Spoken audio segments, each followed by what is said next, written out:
Oliver Twist, by Charles Dickens. Chapter 2.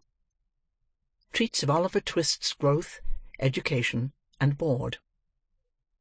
For the next 8 or 10 months, Oliver was the victim of a systematic course of treachery and deception. He was brought up by hand. The hungry and destitute situation of the infant orphan was duly reported by the workhouse authorities to the parish authorities. The parish authorities inquired with dignity of the workhouse authorities whether there was no female then domiciled in the house, who was in a situation to impart to Oliver Twist the consolation and nourishment of which he stood in need. The workhouse authorities replied, with humility, that there was not.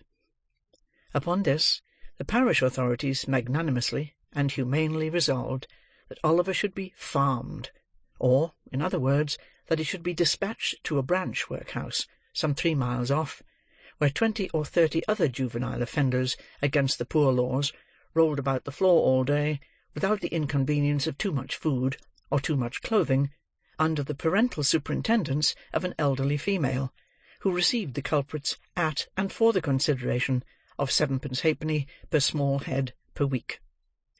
7 halfpenny's worth per week is a good round diet for a child. A great deal may be got for 7 halfpenny, quite enough to overload its stomach and make it uncomfortable. The elderly female was a woman of wisdom and experience. She knew what was good for children, and she had a very accurate perception of what was good for herself. So, she appropriated the greater part of the weekly stipend to her own use, and consigned the rising parochial generation to even a shorter allowance than was originally provided for them, thereby finding in the lowest depth a deeper still, and proving herself a very great experimental philosopher. Everybody knows the story of another experimental philosopher, who had a great theory about a horse being able to live without eating, and who demonstrated it so well that he had got his own horse down to a straw a day, and would unquestionably have rendered him a very spirited and rampacious animal on nothing at all, if he had not died 24 hours before he was to have had his first comfortable bait of air. Unfortunately for the experimental philosophy of the female to whose protecting care Oliver Twist was delivered over, a similar result usually attended the operation of her system.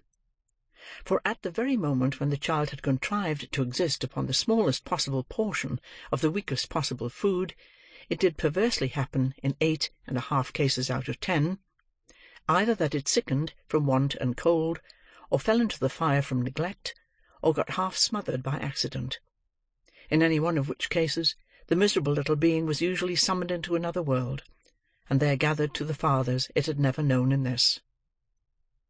Occasionally, when there was some more than usually interesting inquest upon a parish child who had been overlooked in turning up a bedstead, or inadvertently scalded to death when there happened to be a washing, though the latter accident was very scarce, anything approaching to a washing being of rare occurrence in the farm, the jury would take it into their heads to ask troublesome questions, or the parishioners would rebelliously affix their signatures to a remonstrance.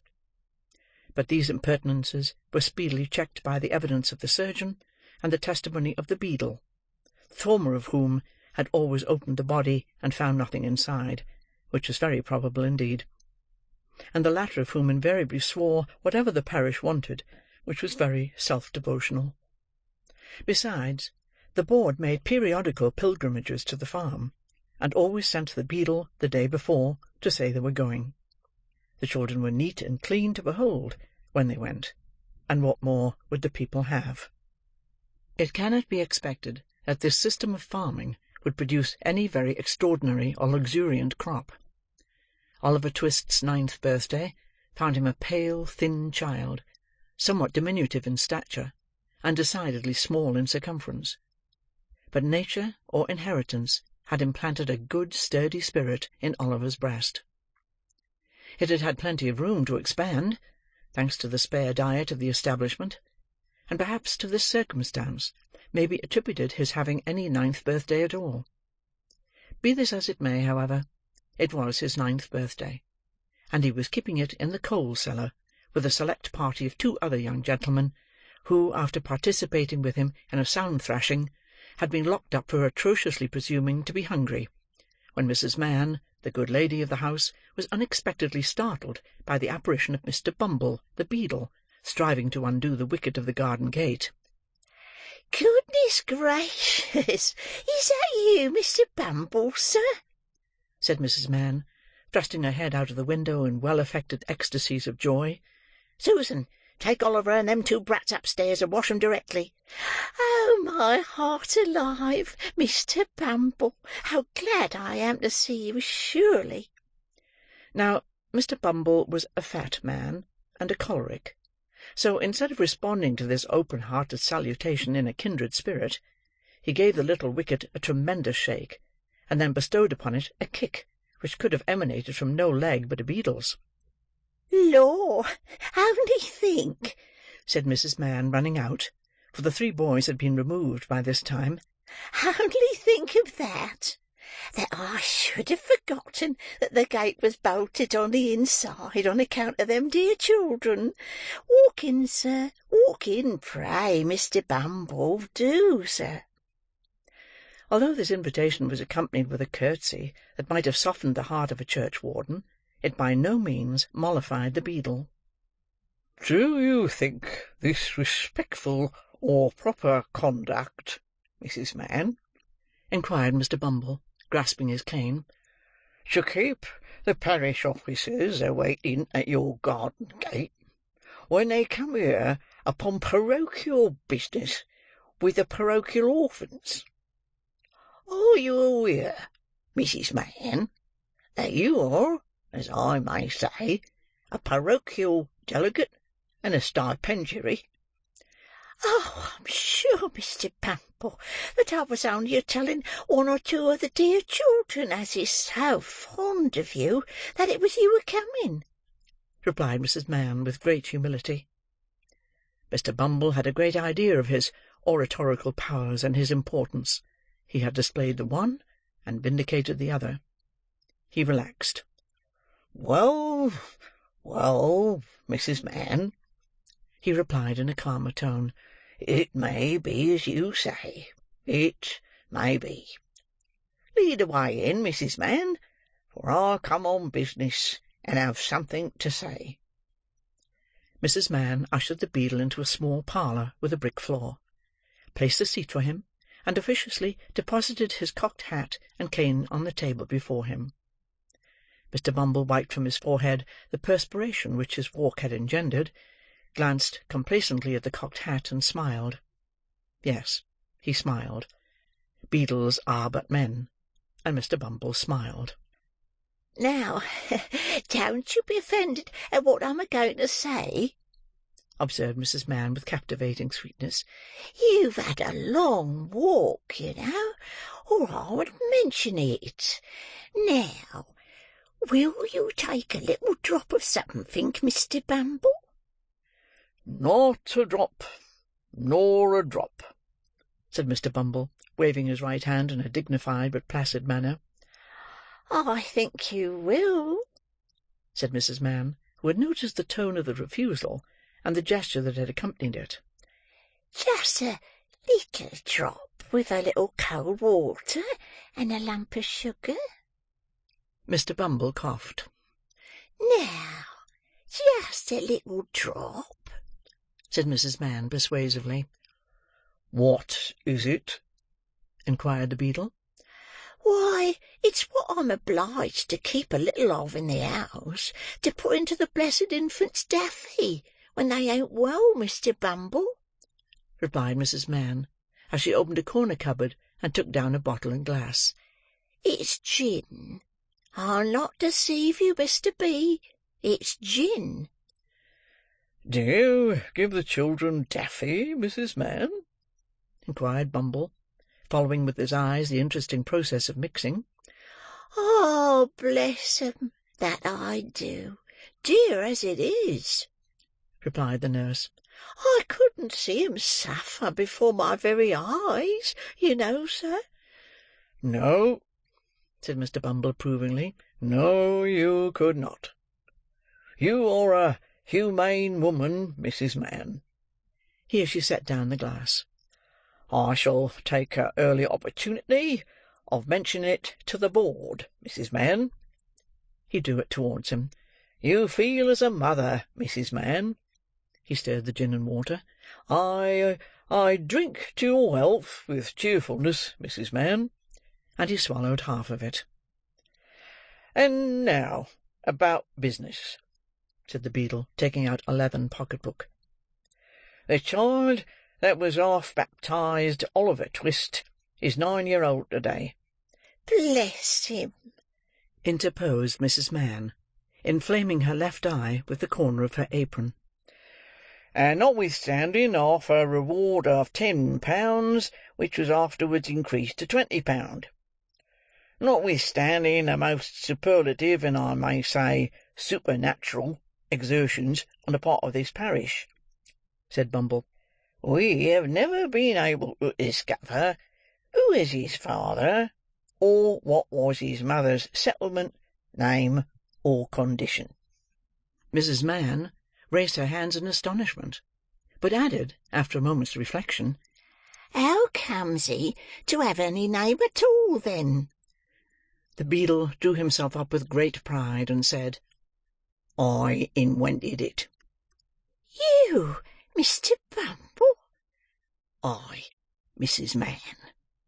We name our fondlings in alphabetical order.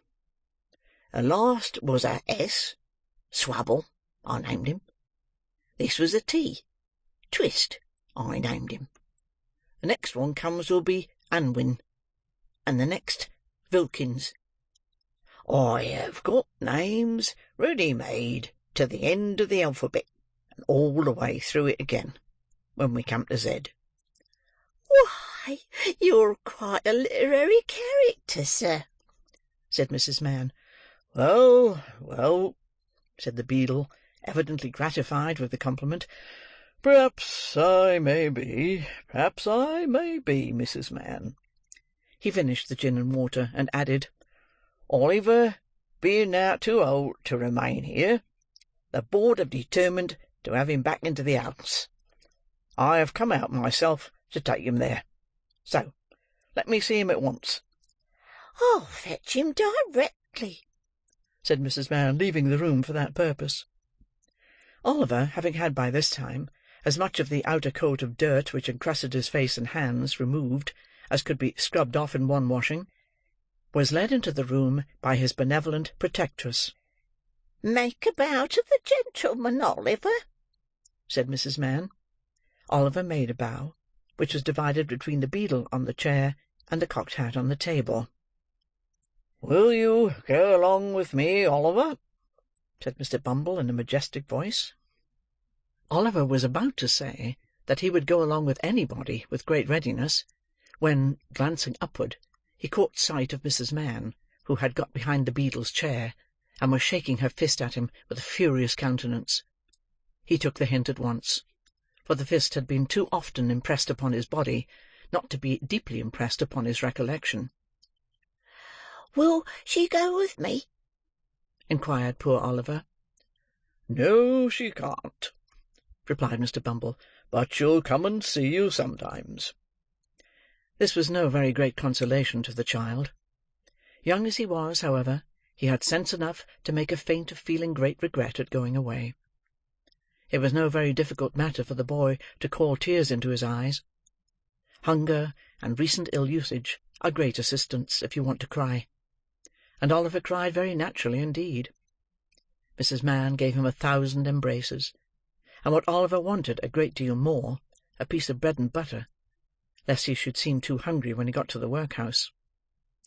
With the slice of bread and butter in his hand, and the little brown cloth parish cap on his head, Oliver was then led away by Mr. Bumble from the wretched home where one kind word or look had never lighted the gloom of his infant years. And yet he burst into an agony of childish grief as the cottage gate closed after him. Wretched as were the little companions in misery he was leaving behind, they were the only friends he had ever known, and a sense of his loneliness in the great wide world sank into the child's heart for the first time. Mr. Bumble walked on with long strides, little Oliver, firmly grasping his gold-laced cuff, trotted beside him, inquiring at the end of every quarter of a mile whether they were nearly there. To these interrogations Mr. Bumble returned very brief and snappish replies; for the temporary blandness which gin and water awakens in some bosoms had by this time evaporated, and he was once again a beadle. Oliver had not been within the walls of the workhouse a quarter of an hour, and had scarcely completed the demolition of a second slice of bread, when Mr. Bumble, who had handed him over to the care of an old woman, returned, and, telling him it was board night, informed him that the board had said he was to appear before it forthwith. Not having a very clearly defined notion of what a live board was, Oliver was rather astounded by this intelligence, and was not quite certain whether he ought to laugh or cry. He had no time to think about the matter, however, for Mr. Bumble gave him a tap on the head with his cane to wake him up, and another on the back to make him lively, and bidding him to follow, conducted him into a large whitewashed room, where 8 or 10 fat gentlemen were sitting round a table. At the top of the table, seated in an arm-chair rather higher than the rest, was a particularly fat gentleman with a very round red face. "Bow to the board," said Bumble. Oliver brushed away 2 or 3 tears that were lingering in his eyes, and seeing no board but the table, fortunately bowed to that. "What's your name, boy?" said the gentleman in the high chair.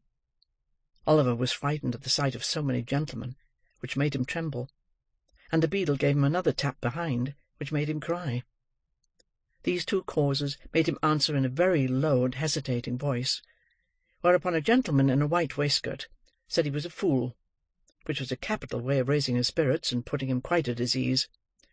"Boy," said the gentleman in the high chair, "listen to me. You know you're an orphan, I suppose?" "What's that, sir?"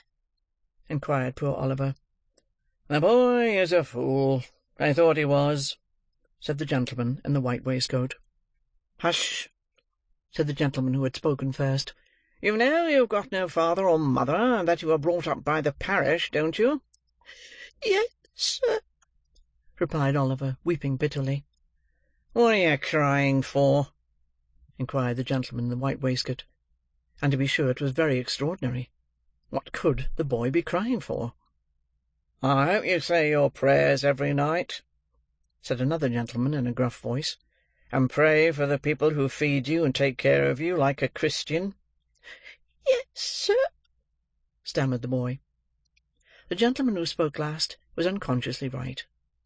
It would have been very like a Christian, and a marvellously good Christian too, if Oliver had prayed for the people who fed and took care of him. But he hadn't, because nobody had taught him.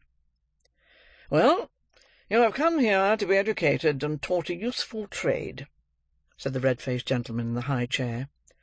"So you'll begin to pick oakum tomorrow morning at 6 o'clock," added the surly one in the white waistcoat. For the combination of both these blessings in the one simple process of picking oakum, Oliver bowed low by the direction of the beadle, and was then hurried away to a large ward, where, on a rough, hard bed, he sobbed himself to sleep. What a novel illustration of the tender laws of England! They let the paupers go to sleep. Poor Oliver! He little thought, as he lay sleeping in happy unconsciousness of all around him, that the board had that very day arrived at a decision which would exercise the most material influence over all his future fortunes. But they had, and this was it. The members of this board were very sage, deep, philosophical men, and when they came to turn their attention to the workhouse, they found out at once, what ordinary folks would never have discovered: the poor people liked it.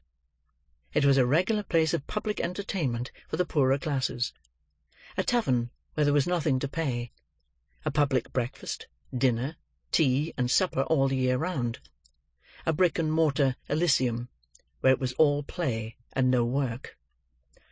"Oh," said the board, looking very knowing, "we are the fellows to set this to rights. We'll stop it all in no time."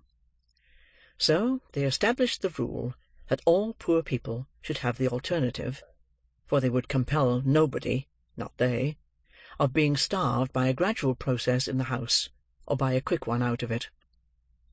With this view, they contracted with the waterworks to lay on an unlimited supply of water, and with a corn factor to supply periodically small quantities of oatmeal, and issued 3 meals of thin gruel a day, with an onion twice a week, and half a roll of Sundays.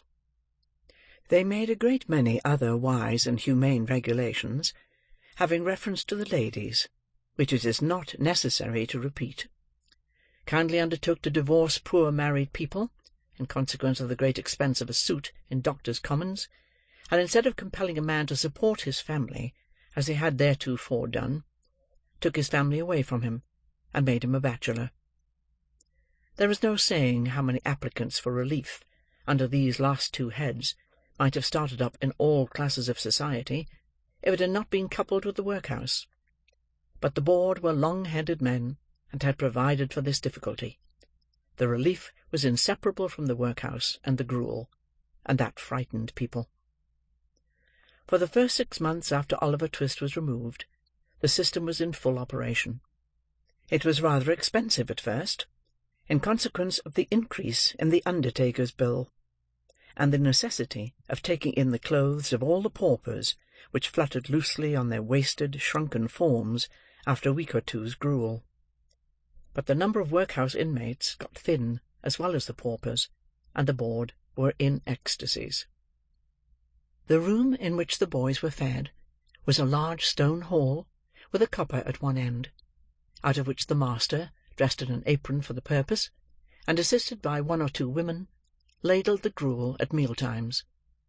Of this festive composition, each boy had 1 porringer, and no more, except on occasions of great public rejoicing, when he had 2 ounces and a quarter of bread besides. The bowls never wanted washing. The boys polished them with their spoons till they shone again, and when they had performed this operation, which never took very long, the spoons being nearly as large as the bowls, they would sit staring at the copper with such eager eyes, as if they could have devoured the very bricks of which it was composed, employing themselves meanwhile in sucking their fingers most assiduously, with the view of catching up any stray splashes of gruel that might have been cast thereon. Boys have generally excellent appetites. Oliver Twist and his companions suffered the tortures of slow starvation for 3 months. At last they got so voracious and wild with hunger, that one boy, who was tall for his age, and hadn't been used to that sort of thing, for his father had kept a small cook-shop, hinted darkly to his companions that unless he had another basin of gruel per diem, he was afraid he might some night happen to eat the boy who slept next to him, who happened to be a weakly youth of tender age. He had a wild, hungry eye, and they implicitly believed him. A council was held. Lots were cast who should walk up to the master after supper that evening and ask for more, and it fell to Oliver Twist. The evening arrived. The boys took their places. The master, in his cook's uniform, stationed himself at the copper. His pauper assistants ranged themselves behind him. The gruel was served out, and a long grace was said over the short commons. The gruel disappeared. The boys whispered each other, and winked at Oliver, while his next neighbours nudged him. Child as he was desperate with hunger, and reckless with misery. He rose from the table, and advancing to the master, basin and spoon in hand, said, somewhat alarmed at his own temerity, "Please, sir, I want some more." The master was a fat, healthy man, but he turned very pale. He gazed in stupefied astonishment on the small rebel for some seconds, and then clung for support to the copper. The assistants were paralysed with wonder, the boys with fear. "What?" said the master at length, in a faint voice. "Please, sir," replied Oliver, "I want some more." The master aimed a blow at Oliver's head with the ladle, pinioned him in his arm, and shrieked aloud for the beadle. The board were sitting in solemn conclave, when Mr. Bumble rushed into the room in great excitement, and addressing the gentleman in the high chair, said, "Mr. Limbkins, I beg your pardon, sir. Oliver Twist has asked for more." There was a general start. Horror was depicted on every countenance. For more?" said Mr. Limbkins. "Compose yourself, Bumble, and answer me distinctly. Do I understand that he asked for more, after he had eaten the supper allotted by the dietary?" "He did, sir," replied Bumble. "That boy will be hung," said the gentleman in the white waistcoat. "I know that boy will be hung." Nobody controverted the prophetic gentleman's opinion. An animated discussion took place. Oliver was ordered into instant confinement; and a bill was next morning pasted on the outside of the gate, offering a reward of £5 to anybody who would take Oliver Twist off the hands of the parish. In other words, £5 and Oliver Twist were offered to any man or woman who wanted an apprentice to any trade, business, or calling. "I never was more convinced of anything in my life," said the gentleman in the white waistcoat, as he knocked at the gate, and read the bill next morning. "I never was more convinced of anything in my life than I am that that boy will come to be hung."